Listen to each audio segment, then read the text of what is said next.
Что еще хорошего есть на заводском пляже в Избербаше? Это вот такие вот домики. На Каспийском море часто довольно бывает ветер, такой ощутимый ветер.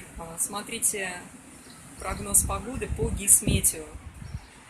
И если ветер от 10 метров в секунду, то это уже такой, ну как штормовой уже ветер.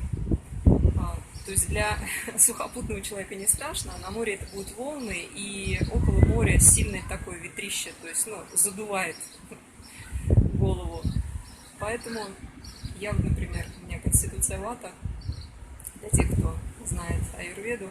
Короче, ветра я плохо переношу, и люди, которые плохо переносят ветра, то будет сложно. Если ветер от 10 метров в секунду, это сильно. Поэтому хорошо, мы купили палатку пляжную, но ветер ее тоже не поставишь, потому что она улетает просто.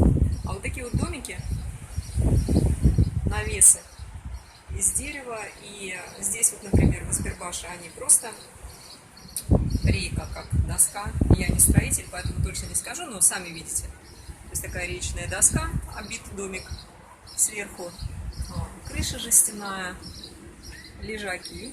Тут вот два лежака. На одном я сижу, второй вот он лежак. И это такой проход.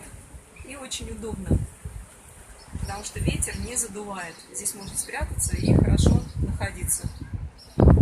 Такие лежаки есть вот на заводском пляже Избербаши. Подобные этому лежаки, только они закрыты брезентом, таким тентом, есть на пляже Лагуна.